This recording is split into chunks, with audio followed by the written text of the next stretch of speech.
দর্শক, আমি এই মুহূর্তে দাঁড়িয়ে আছি জয়পুরহাট জেলার কালাই উপজেলার মাত্রা ইউনিয়নের সাতার গ্রামে।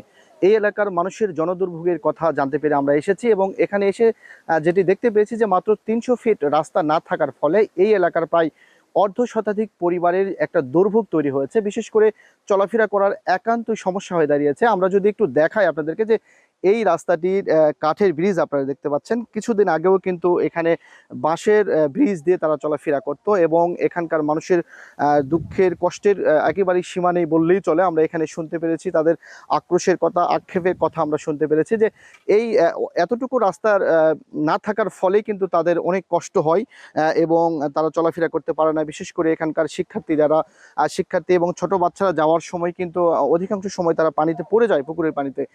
আর বিশেষ করে বৃদ্ধরা যাওয়ার সময় অনেক কষ্ট করে ঝুঁকি নিয়ে কিন্তু তাদের চলাফেরা করতে হয় বলে আমরা জানতে পেরেছি।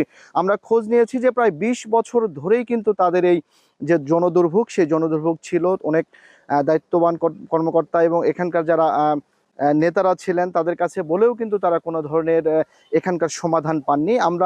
আমাদের কাছে তারা যেটি জানিয়েছিলেন যে এই চাঁদা তুলে তারা কিন্তু এই কাঠের ব্রিজটি দিয়েছেন এবং সেটি দিয়ে চলাফেরা করছেন। আমরা এখানকার একজন এখানকার একজন বাসিন্দা রয়েছে, আমরা তার কাছ থেকে একটু কথা শুনতে চাই যে এখানে কি কি সমস্যা হয়। সালামু আলাইকুম।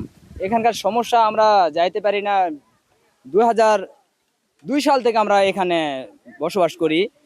20 বছর যাবত আমরা এই রাস্তা দিয়ে জীবনযাপন করতেছি। চাঁদা তুলে হোগে, চাঁদা ভাঙন করে রাস্তা আমরা নির্মাণ করি। বাঁশের সাঁকো দিয়ে হোগে যেতে যেতে এখন অবস্থা একটু কাঠ দিয়ে বানাইছি, কিন্তু তারপরেও আমরা একত্রে 1.5 বছর চলাফেরা করবো। এই তারপর ফির আবার বাঁধিতে হবে এটা। কিন্তু যে সরকার আসে সেই সরকারই আমাদের আশ্বাস দেয় এই রাস্তা হবে, কিন্তু মূলত কোনো সরকার আসে আমাদের এই রাস্তা করে দেয় না। দর্শক, আপনারা যা শুনলেন যে এখানকার মানুষের দুর্ভোগ কিন্তু এখন একেবারে চরমে উঠেছে। তাদের দাবি দ্রুত কর্তৃপক্ষ এটির একটি ব্যবস্থা গ্রহণ করবেন, সেটি তাদের চাওয়া। পারতপক্ষে যে প্রত্যেকবার আশা দেওয়ার জন্য অনেকে আসেন, আশা দিয়ে যান, কিন্তু কাজ হয় না।